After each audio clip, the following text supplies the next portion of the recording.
Ok mes BG soins, je pense que vous êtes tous au courant. Spider-Man ne fait plus partie du MCU. Le MCU, qu'est-ce que c'est? C'est le Marvel Cinematic Universe. C'est un univers qui a été créé par Marvel Studios et qui met en scène tous les super-héros des BD Marvel. Donc, Sony, propriétaire des films Spider-Man, n'autorise plus Disney, propriétaire des films Marvel, d'utiliser Spider-Man dans leur univers. C'est le début d'une grosse guerre qui commence et on va en parler maintenant. Il y a un truc qu'il faut comprendre, c'est que Disney, c'est pas que Mickey Minnie. Disney, c'est aussi une multinationale appelée The Walt Disney Company, créée par Walter Elias Disney et son frère aîné Roy Disney en 1923. Donc, dans leur bagage, vous avez Mickey, Minnie, Aladdin, Pluto, mais pas que. Maintenant, il y a Buzz, il y a Woody, il y a les fourmis de Mille et une pattes, il y a Bob et Sully de Monstres et compagnie. Et là, vous allez me dire, mais ça, c'est Pixar. Mais non, puisqu'en 2006, The Walt Disney Company, ils ont racheté Pixar pour 7,4 milliards de dollars. Faut savoir que depuis sa création, The Walt Disney Company a racheté une trentaine d'entités, dont des sociétés de production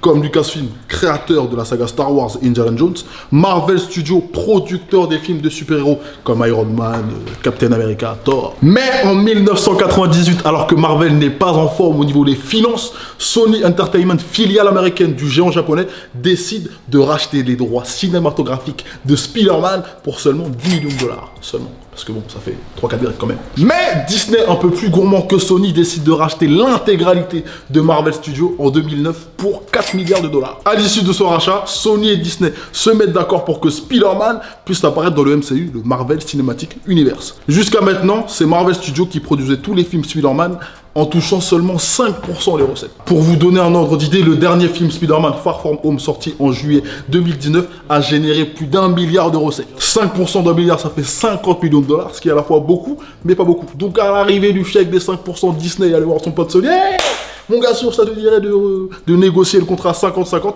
Sony a dit non, pas de négociations.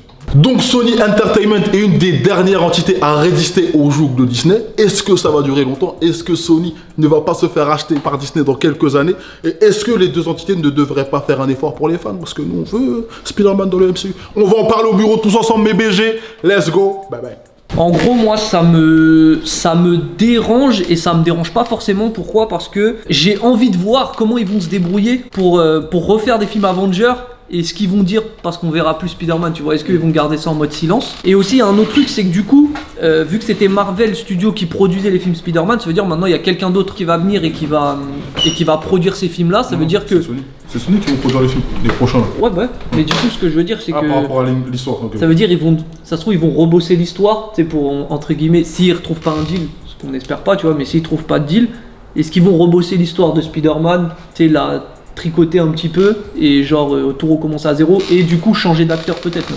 Moi ils vont pas changer d'acteur, ils vont tricoter, ils vont essayer de mettre en place juste un univers autour de Spider-Man parce que Sony ils ont déjà produit le film Venom par exemple. Ah ouais. Ils aimeraient bien que Venom apparaisse dans les films Spider-Man. Ils parlaient de ça bien longtemps avant, tu sais qu'on apprenne qui refuse le contrat là, mais ça fait pas vibrer frère. Enfin c'est cool, mais c'est pas aussi important que le MCU. Genre si Sony reprend complètement le truc, tu vas perdre la patte qu'il y avait dans les derniers films, ça risque d'être dommage pour les fans. Après, franchement moi le truc m'intéresse, le délire Spider-Man tout ça m'intéresse pas forcément, mais c'est les trucs qu'on voit tous les jours, tu vois. Après à des degrés moindres, genre par exemple tu vois, on en parlait il y a pas si longtemps, le délire de la Juventus qui se retrouve que sur PES et des trucs comme ça, tu vois. C'est des trucs qui arrivent constamment. C'est le bon exemple, le truc de la Juventus sur PES là.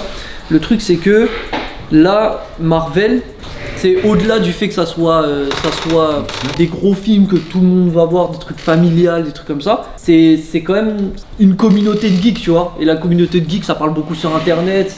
C'est une communauté assez solide. Et du coup, le délire, moi je pense qu'ils devraient quand même faire un effort, tu vois. Ok, je comprends, c'est des multinationales, ils sont là pour faire du bif. C'est du genre. C'est normal. Mais je pense que là, il y a vraiment moyen de trouver un terrain d'entente. Ah ouais, parce que logiquement, tous les héros Marvel, ils devraient être sous Marvel Studios, mais comme tu as dit, c'est une histoire de genre, ce qui fait qu'il y a des entités qui ont racheté des super-héros, les droits de cinéma, etc. Et ce qui fait que là, il y a un peu de discorde et que c'est un peu compliqué si tu veux faire un film où tu réunis tous les super-héros. Parce que là, Disney, ils ont racheté la Fox, c'est-à-dire qu'ils vont pouvoir utiliser X-Men, Deadpool, et les 4 Fantastiques aussi, tu vois. Donc je pense qu'il y aura un reboot et que eux, ils vont pouvoir intégrer le MCU. Ça, c'est cool, tu vois. Mais quitte à choisir, j'aurais préféré que Spider-Man il reste. 1000 fois, frère, 1000 fois. Je trouve que la reprise avec Tom Holland, après Andrew Garfield qui était un peu pété, moi je trouve, en tant que Spider-Man, j'avais pas trop aimé les films. Tom Holland, je trouvais ça cool et je trouvais que comment ils l'ont intégré à l'univers Marvel, à Endgame, à tous ces trucs là, tu vois, il commence à avoir une vraie place avec genre le délire avec Iron Man, tout ça. Ils lui ont donné un vrai rôle de fou malade. Et là, du jour au lendemain, il va disparaître, c'est chelou fort. Et il va y avoir un gros perdant dans l'histoire. Je sais pas si ça va être qui, mais je pense qu'il va y avoir un perdant. Après, ils ont marché, tu vois, parce que ces enfoirés, ils ont annoncé grave des licences. Il y a Blade qui arrive et tout. C'est pas aussi gros que Spider-Man, mais ça fait plaisir. T'as la plateforme de streaming Disney Plus qui va arriver. Et dessus, tu vas avoir des super-héros Marvel qui ont leur propre série, tu vois. Donc ils ont de quoi manger encore, tu vois. Mais le problème, c'est ouais. Est-ce que je pense aussi que c'est Disney qui a fait fuiter l'info du contrat pour un peu mettre pression sur Sony. Enfin, ce genre de négociation, je sais pas si tu te rappelles, ça fait un peu comme, tu sais, tous les 5 ans, je crois, ou tous les 10 ans, il y a une renégociation des contrats de la NBA, tu vois. Genre, ce que la NBA doit reverser en droit télé, machin, nanana. Voilà, il y a eu le blackout.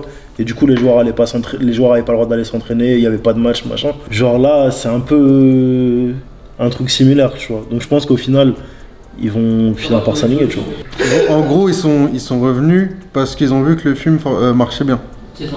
En gros, en fait, là, le film Spider-Man, il a fait un record, c'est qu'il a passé la barre des 1 milliard de dollars de recettes, tu vois. Et genre, les anciens, ils faisaient environ 800 millions, des trucs comme ça, tu vois. Il y a les 1 milliard de recettes qui rentrent, et eux qui ont produit le film, ils voient que les 50 millions arriver. Ouais. Ça fait mal au cœur. Je pense qu'à ce moment-là, ils se sont dit, wesh. Pour moi, c'est juste du business. Genre, la mine d'or, c'est d'acheter des entreprises qui sont genre en chute, ou des personnages comme Spider-Man, et d'essayer de les remonter et de gagner un max, tu vois. Là, moi, je trouve que c'est un coup bas de la part de Marvel de revenir et dire, oula, là, vous touchez beaucoup, il y a peut-être moyen que... Tu vois ce que je veux dire? Ouais. Genre là, ils ont négocié le truc et... En fait, c'est pas Marvel qui revient, c'est Disney, parce que Marvel appartient à Disney, tu vois. Donc c'est Disney en vrai, tu vois. Mais je vois ce que tu veux dire. En fait, ils ont signé un deal pour pouvoir utiliser Spider-Man. En gros, il y a eu la première trilogie avec Sam Raimi. Ensuite, il y a eu un reboot où il y a eu Andrew Garfield. Et après, il n'y a rien eu, tu vois. Et c'est à partir de là qu'il y a eu les négociations pour que Marvel utilise Spider-Man dans les films Marvel. Et qu'ils ont utilisé pour Civil War. C'est-à-dire que la hype autour de ce Spider-Man-là, elle a été créée par Marvel à partir de Civil War. C'est pas, comme tu l'as dit, c'est pas genre Marvel qui voit Spider-Man faire et qui au fait, on vous l'a vendu. Mais bref, est-ce que vous pensez que ça aurait changé quelque chose? Parce que là, moi je trouve ça bizarre que ça arrive après la mort de Stan Lee, tu vois. Le fait qu'il soit... S'il était encore en vie, ça aurait changé quelque chose à ce qui se passe là actuellement. Je pense qu'il aurait peut-être son mot à dire, mais il l'aurait pas écouté. Sa fille, justement, elle a appuyé le move de Sony, genre, en disant ouais, c'est bien que c'est pas Disney qui est le monopole de tous les héros parce que eux ils consultent même pas la famille, notre avis, ils s'en foutent, ils ont juste nos héros, ils en font ce qu'ils veulent. Enfin bon, moi je suis désolé, mais Stan Lee qu'il soit mort ou qu'il soit en vie, ça change absolument rien pour moi à mon avis. Puisque de toute façon, si tu vends des personnages parce que t'es en galère de thunes, à un moment donné tu mets tes licences en danger, frérot. Tu peux pas avoir le siècle Avengers et te dire ah putain la vache là il manque 500 millions, venez on vend Spider-Man et puis peut-être qu'on pourra le racheter dans... Bah non frérot, ça marche pas comme ça. Si tu mets tes licences en danger, frérot, quand tu fais ça, en mode c'est une partie de Monopoly. C'est marrant mais c'est comme ça.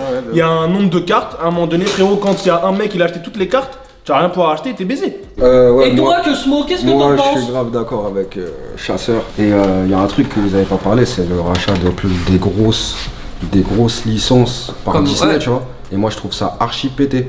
Je trouve ça archi pété dans le sens où Disney, ils ont une identité que tu sens dans tous les films de Disney. Ça veut dire que là, ils prennent Star Wars, ils prennent ceci, ils prennent cela. Ça veut dire que tous les films, ils vont tous se ressembler. Et moi, je trouve ça archi nul. Je pense que, genre, là, on parle de Marvel et tout ça.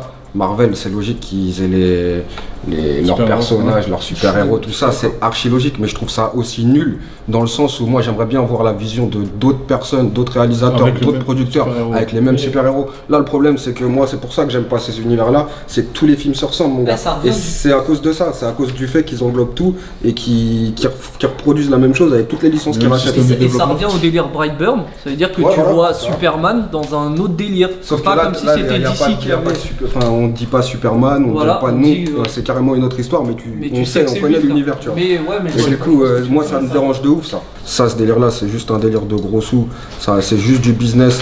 Là, ils savent que genre Star Wars, c'est une franchise qui rapporte des millions et des millions chaque année, depuis je sais pas combien d'années. Tu sors n'importe quoi en mode Star Wars, tous les produits dérivés, c'est une mine d'or, tu vois. Donc en prenant ça, ils savent qu'ils vont faire de l'argent. Ils s'en foutent de la licence. Ok, mais donc dites-nous si Sony va finir par se faire racheter par Disney. Est-ce que vous pensez que les deux entités ne devraient pas faire un petit effort pour que Spider-Man réintègre le MCU? Et est-ce que le monopole de Disney vous dérange? Répondez dans les commentaires. On est en bleu sang. Bye bye.